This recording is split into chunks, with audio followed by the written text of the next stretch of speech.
Welcome to our special video cast series. So we're going to share our views on this one on working from home, how the COVID-19 has affected the way we work and how we're adapting and what our routines are and stuff like that. This is going to be basically everywhere you can watch video and listen to podcasts. So if you're listening on LinkedIn or watching on LinkedIn, you can see the first 10 minutes. So make sure you subscribe on YouTube for the full video or our website. And the links should be in our show notes and hopefully somewhere either at the bottom or the top of the screen. And then if you're listening on audio, you can find it Spotify, Apple Podcasts, and everywhere you can find a podcast. So we have almost, not quite everyone, but most of the team. We have Pat, Aldo, Amira, Maria, Adiola. And so everyone say hey. And then we're just going to go and share our view on what's going on. It's probably been a couple of weeks since we've been working from home. And so everyone's kind of just adjusted maybe to it. This is really my first proper day working from home, which has been quite weird. I even took the plants back from the office so they wouldn't die, and I had them on my mantelpiece somewhere there, and all over. So yeah, it's been crazy. It's been crazy. Yeah. So I started with a walk this morning, and I went to my local barista, who's still open, to support him. And got myself a little flat white with oat milk and had a nice walk. And then a couple of friends of mine, in fact, quite a few of my friends were on this app called House Party. It's kind of like Google Hangouts. So I've actually found that I'm speaking to my friends more often than I was before, because everyone's like, how are you finding it? So we're doing little video calls in the mornings, which have been quite fun. And then I was saying to Maria, now we're probably speaking more often than we were when we were sitting next to each other. Which is quite fun. So we have like catch-ups every morning with everyone. And yeah, and then I've got a cool little workspace I've created. So I've got like quite a bit of light, got a little desk. I took Amira's monitor because she had the biggest. So I've now got that on my desk. So I've got 2 monitors.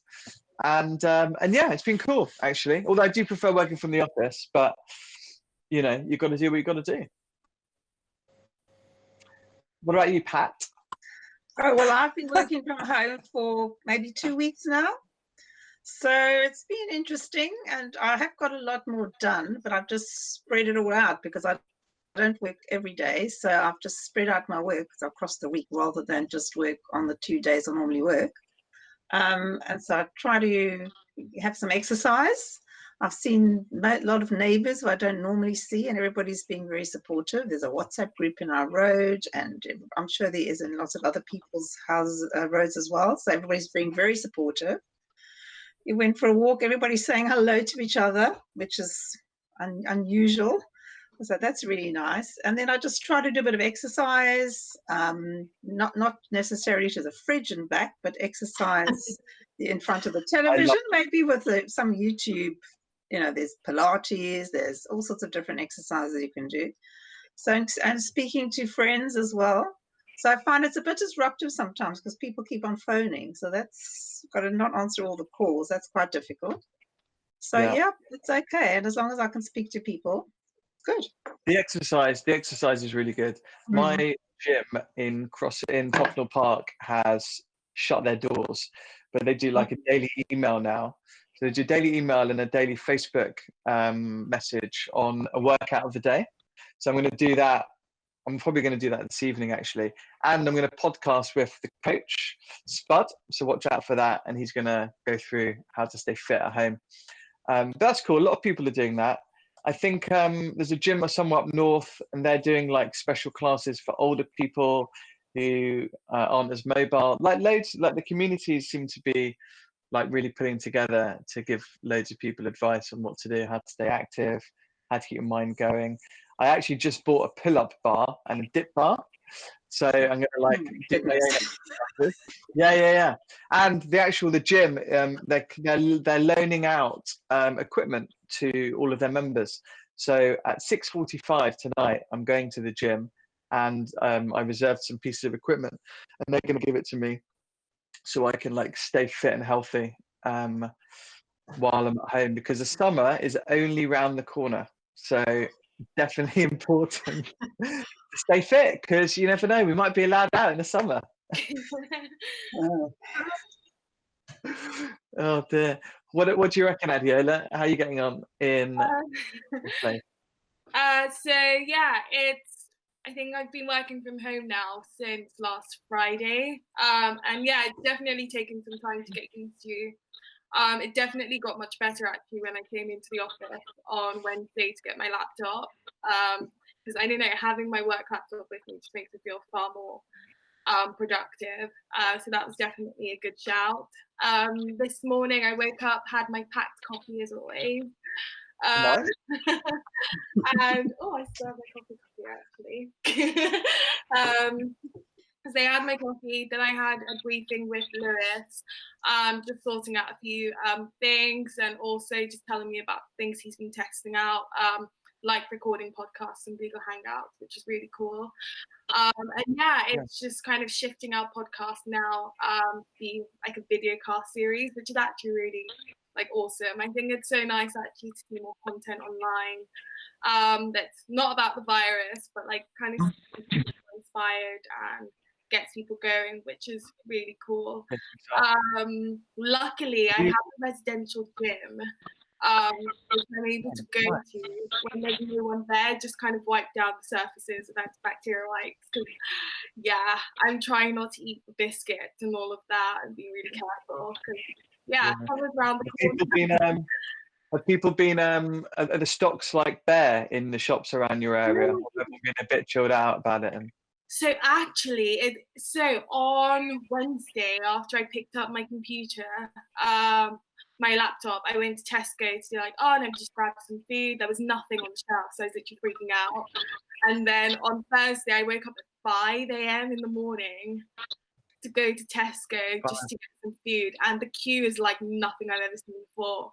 Like, it was absolutely nuts, and to see what people had in their trolleys, it was just like lots and lots of meat and random stuff that I don't think they'll probably ever eat. Lots of meat. Yeah.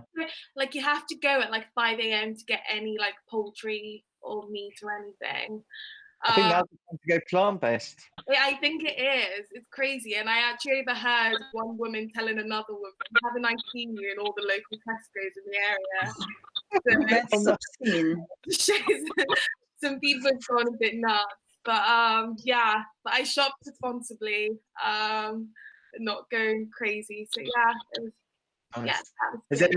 Has anyone else experienced like crazy human behavior in the shops? I haven't, but my mum has. She witnessed someone bringing their suitcase. Yeah, I think it's people make other people nervous. You look at them and you think, should I be doing that? And that kind of freaks you out. It makes you anxious, even though there's nothing to worry about. That's quite mad. I think one of the I think they're lucky here. Sorry, go ahead, Azila.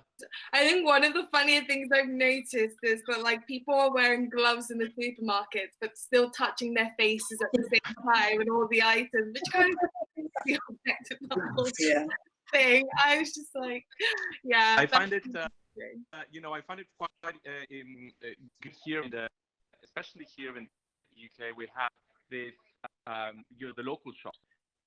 Like they have everything.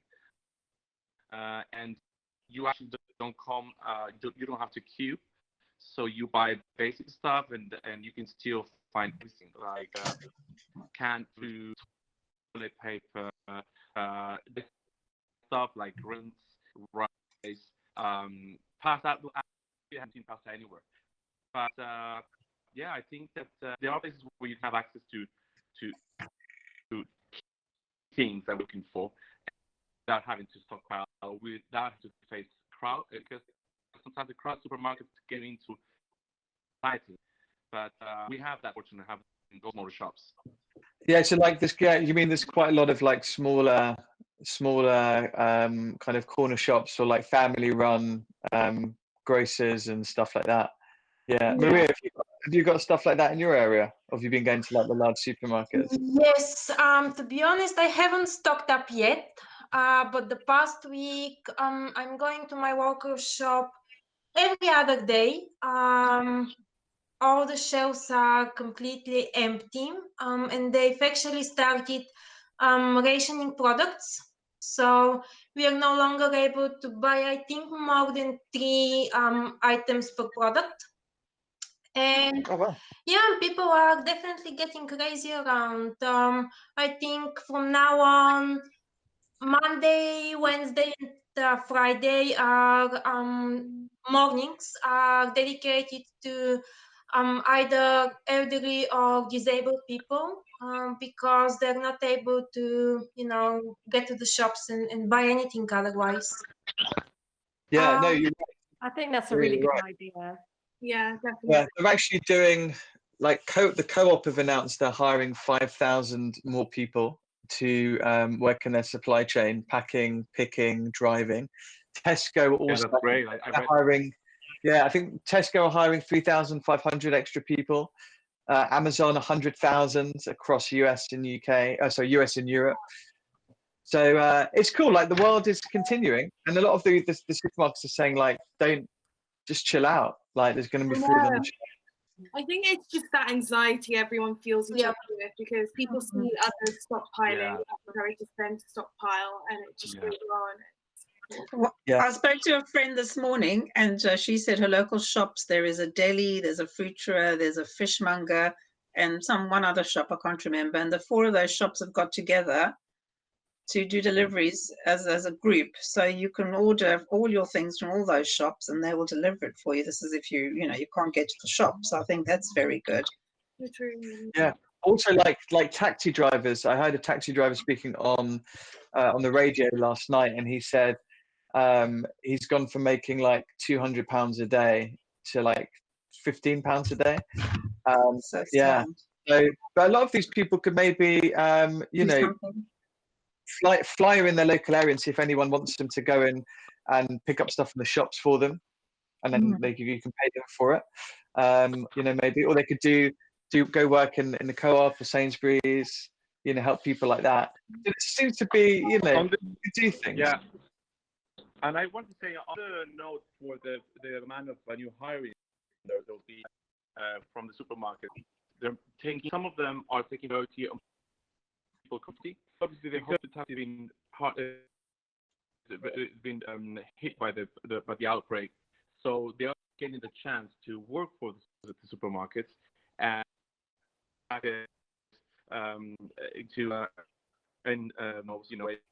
just during the emergency time. But there's a lot of support, and this is I would say this is kind of a chance for all the humanities. They're showing our most sensitive side, trying to help each other, to support each other, and that's been something that I've noticed so far. Yeah, definitely. It's interesting. But also the other cool, really nice thing I've noticed is when I went to the coffee shop today, everyone's in the same position, right? Like the coronavirus will affect you, whoever you are. And so like walking down the street, going to the coffee shop, everyone's like much more chatty, as Pat was saying. And because everyone's got the shared experience, everyone's going through the same thing. It's making us closer. Yeah, it brings people closer. It's we probably like how often do we sit and have a chat like this when we're actually face to face? It's so true. Like, one's into the office, you give them a little nod, but then you go back to your work, or someone huffs and you go back to your work. Someone goes out, so you never really we do it on Fizzy Friday. We have a little chat, but we probably get to know each other much better from doing this than we ever would have done not. It's quite funny. It's really true, actually. Yeah. I think you were right before when you were saying how you probably speak to your friends now a lot more than you would have done normally. I was walking in the street, video calling my 2 friends at the same time on this little hangout thing, good friends from uni, and we probably hadn't like spoken, three of us, or that for that long, at like 8 a.m. in the morning for like ever. You just don't, do you?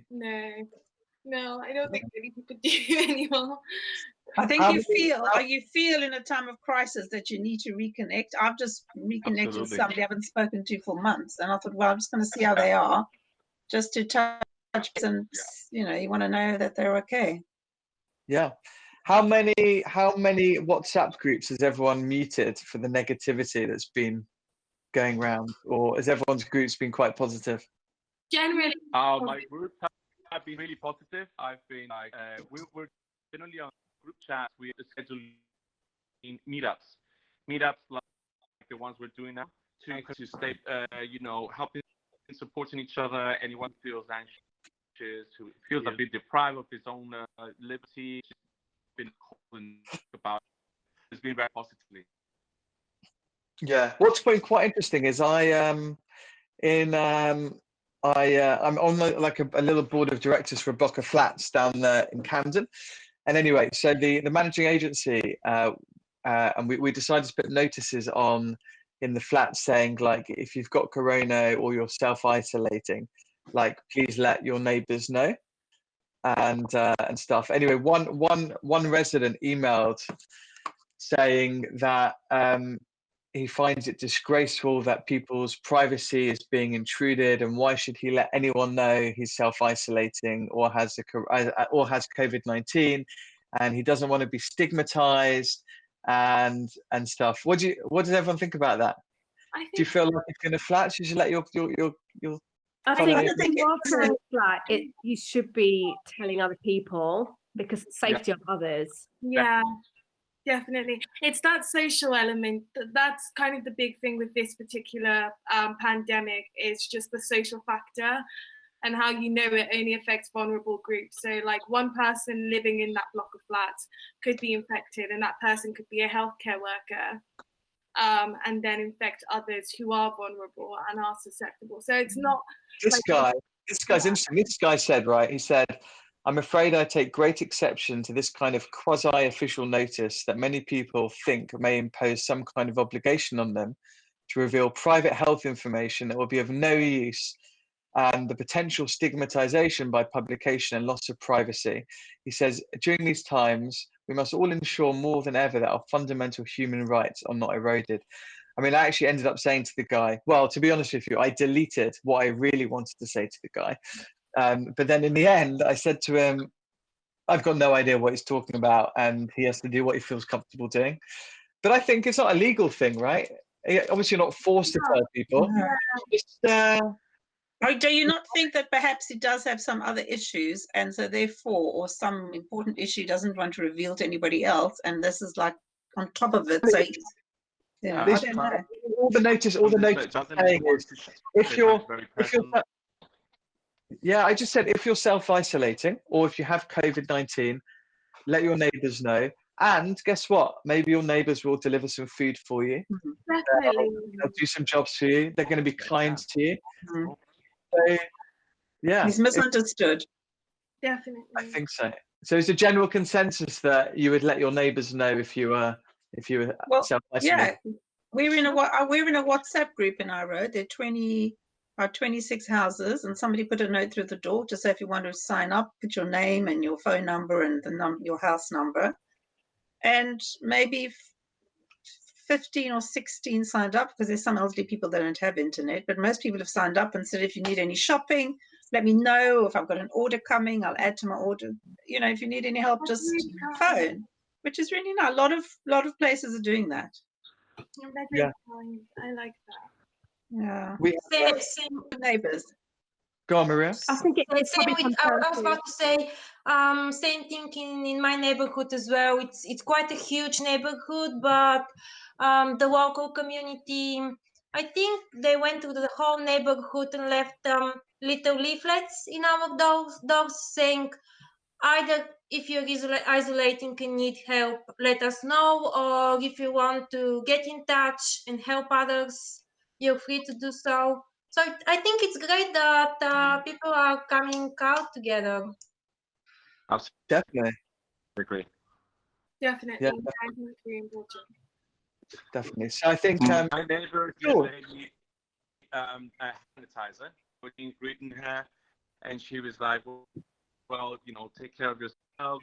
By the way, sanitizer, and let's just stay in touch. If we ever need any help from each other, let's just build kind of a group within the neighborhood, within our road, so we can keep each other's informed. I think it's very important to share good knowledge. So informed what's going on, and don't be scared. The most important thing, any kind of worries we have to share, to keep talking about it. I have a few weeks ahead of working from home, so it's important to not let it get into you. Definitely. Yeah, definitely. No, I think a lot of teams will come much closer together, and communities will come close together, because this is going to be over soon, hopefully sooner rather than later. And everyone seems to be, cross fingers, everyone seems to be making a massive effort across the country to get it going. And the government, I think they're announcing some more measures today to help people. So like the governments of all countries and everything are doing what they can, and hopefully we'll kick the virus super soon, and everyone can get back to it. I feel quite it's interesting for students, right? Like GCSEs, A levels, university, Oh, that is at the end of exams. How are your exams gonna be affected in? Is it May or June? It has been absolute chaos. Oh, sorry. No, it's just like the other element of like kind of celebrating like more of the positive side of things. It's just been very, I think universities and schools are so unsure, because I was also speaking to a teacher, and it's something that's never happened in history before. So now like all my face-to-face exams are essentially cancelled. And now they're currently drafting up like an online version that we can do in May. Right. But like we're all just sort of like, so how do we revise for that? Because it's online, we'll have our notes. And they're just like, you know what, just revise as though you're doing a face-to-face one. And it's really difficult actually, because a lot of people want answers, but equally at the same time, we all have to be quite sensitive to the fact that lecturers don't have the answers. Like it's never happened before. But what's so nice for education is to see like my friends who are now teachers are posting online like, oh, if any parents need help with like math, English, science, feel free to reach out to me, which is so lovely to see actually. So yeah. It's showing some like really positive like, things in society for you. But yeah, the chaos isn't great, but it is what it is. Crazy. Good stuff. Well, great chat, everyone. It'll be interesting to see how the next few weeks pan out. So why don't we do a regular daily catch up, which is cool, but we should do another recorded one every so often, just to get a sense check of where we're at, what's going on, and everything. So yeah, everyone stay safe, stay positive. High five, everybody. High five. I reckon we should do a recorded one every week. That would be quite nice. We'll do more recorded ones, and then don't forget to subscribe in all the usual places. And Amira is going to manage to get our links here somewhere. So that would be cool. But yeah, have a great day, and see you all soon. Bye, everybody. Bye. Bye, everyone. Bye.